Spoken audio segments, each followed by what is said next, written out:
Many thanks, Emmanuel. Let's circle back now a bit to the story on Senator Ndume calling for military contractors, advising the president to take that on as a route to tackling insecurity in the northeast and northwest. I have a guest for further insight on the viability of that suggestion.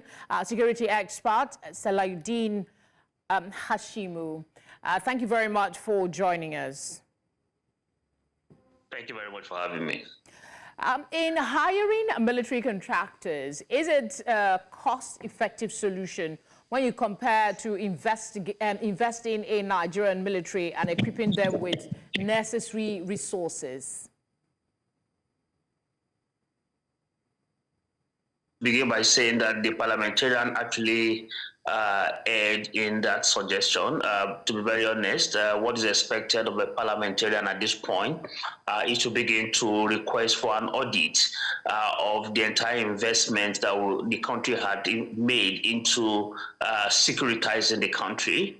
Secondly, to be able to do an appraisal of the performance of the national security strategy, and of course match it with the current reality, doing an M&E plan around it to see if indeed we have met some of the indicators that we have measured around it.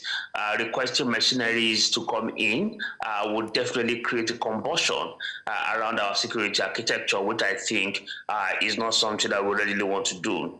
The national security strategy was very clear, and it said we are moving away from a state-centric approach to security, and now we are moving into human or citizen-centric component. We therefore suggest that we are going to be building peace architecture as a way to match with early warning and early response, and see how we coordinate this with federal responses.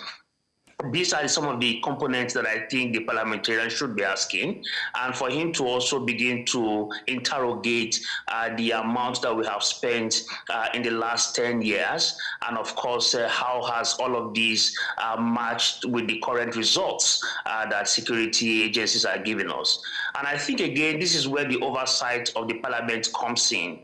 Executive Order 13 that the president had issued, which in itself talked about the clarity of creating some level of an evaluation, which also include the military and the armed forces, how their performance had fared in the last 1 year. And I think, again, these are some of the interrogations we would have expected from the parliamentarian, because we believe that this would help in itself to be able to suggest the kind of effort that should be going forward. And at the moment, the national security strategy is under review, and now that the review is ongoing, we expect that the parliament should actually offer some additional investment and interface for purposes of oversighting, and see what are the SWOT analysis of what had worked and what didn't work in the last 5 years. But again, I think for me, calling for this kind of machinery isn't going to solve the problem readily. All right, 2 questions from what you said. I want you to expand a bit on when you say peace architecture, because we've had a lot of talk about, I mean, we have one now, contractors, but that sounds rather different from most of the talk we've heard. I want you to expand on what you mean by peace architecture and how this can help the fight against insecurity. Yeah, the peace architecture is actually looking at the non-kinetic component of our responses to security situation in the country. And if you check the national security strategy, it says that we need to base over 80% of our security responses into peace building, rather than finding the 20% which is kinetic. I mean, don't get me wrong, kinetic component and responses are fundamental. But again, the national security strategy says we are moving away from a state-centric approach. And it therefore means that we are going to be reducing the level of our kinetic energy, and of course building into socio-economic and cultural components of the society to build all of those human security pyramid as a measure to strengthen and solidify people's ownership. And then of course people can take part and participate in the entire process, which therefore means that the pyramid of the human security component, which also includes environmental security, food security, and the issue that borders around health. All the entire component would actually be reinforced. And if you check the 2024 budget, you'll realize that again, we don't seem to be linking the national security strategy with this effort of government. And the question that readily comes to mind, what exactly is government doing? Because as it were, we are just simply stranded in terms of our response capability. And this in itself calls for question. And I think this is where the parliamentarians should be asking questions I need to interject here and have you explain a little. You said there seemed to be a disconnect with implementation here, but you talked about investment and interface, that responsibility for the National Assembly. I want you to, in more specific ways, how can the National Assembly, instead of making these calls, how can they better serve the country and the government in the fight against insecurity?